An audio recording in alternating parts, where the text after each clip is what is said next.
Pechugas guisada, old school Puerto Rican chicken breast stew.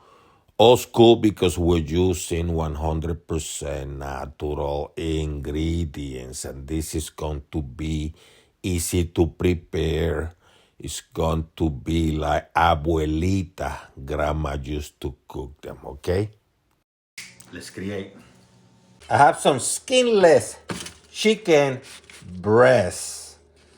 Oh, look at this beauty. Look at this beauty. This is the good chicken, by the way, the good stuff. And all I have to do, just very simple, okay? I'm going to put a little bit of extra virgin olive oil. It's not skin on it, so I'm just going to put a little bit of that.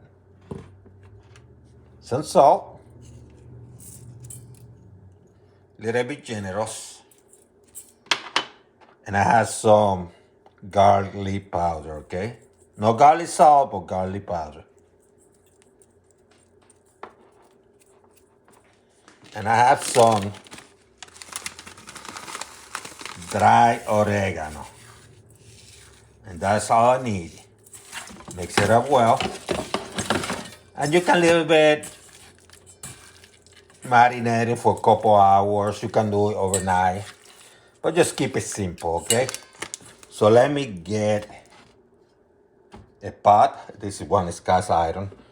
I had it preheating. What I'm going to do, I'm going to put some extra virgin olive oil. About a teaspoon, maybe 2. Make sure your chicken is now at room temperature. So that if it was in the refrigerator, put it outside for about 30 minutes. Also have some chicken stock or broth if you have it, heating over here on the side. If you don't have that, have some water. Don't need to heat it, okay? So let me start with the chicken. And what you're going to do is you're going to give it some character. And let it cook it, not a lot, both sides. What it does is open the chicken up, get those flavors. And the protein, the chicken is going to break out, getting that baby to eventually, when you put the other ingredients, to absorb them easier, okay? And do about a couple minutes on each side, okay? Couple minutes on each side. You can get the chicken out if you want to, or put it to the side. Onions. I have about half an onion chopped. And I have some oregano and cilantro. No oregano, cilantro. I have some cilantro and culantro. So the cilantro part, if you don't happen to have cilantro is sufficient, okay? And you're going to do this. What you're doing is you're getting a sofrito. You're going to let this go for about a minute or 2, okay? 5 to 6 teeth of garlic, chopped. You don't want the garlic to burn. You don't want it to burn. So what you're going to do, you're going to mix it up for a few seconds, okay? It's about 30, 40 seconds. A grated tomato, Roma tomato.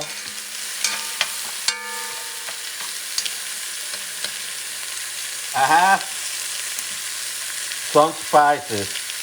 So what I have here is about a teaspoon of turmeric, teaspoon of smoked paprika, the same for ground annatto, about half a teaspoon of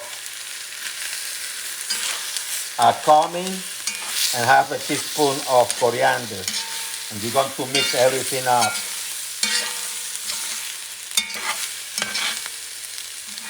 Some olives, optional. And now you're going to add about 4 cups of chicken stock.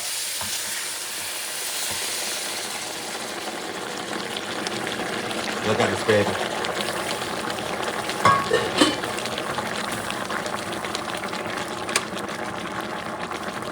Lower the heat to medium.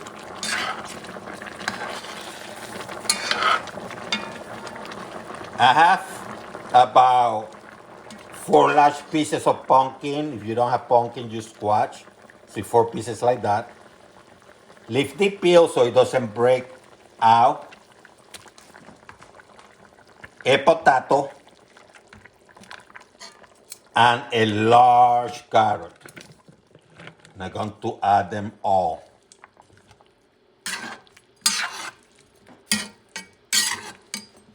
Then you're going to give it a taste to see if you need salt. Okay?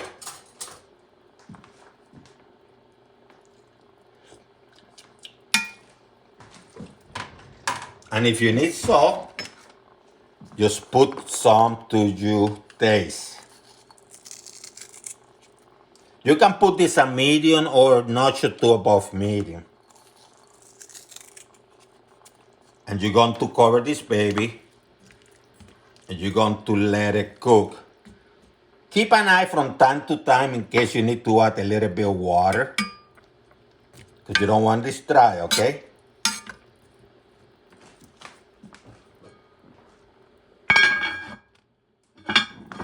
About 25 minutes later, look at this beauty. And this is how you know it's done. See? They're soft. And they are calling you. They are calling you, huh? With that noise and that sizzling. But look at the carrot, how soft. So that's how you know. Look at the color too, natural colors. No fake dyes. And this baby's ready. 25 minutes. Maybe 20 would have done it too, by the way. Look at this beauty. And I have a size of tostones or fried green plantain and some steamed rice. Link in the description on how to prepare each. But look at this. Look at this. Isn't that beautiful? Look at that. Look at that. Nice color. Nice everything.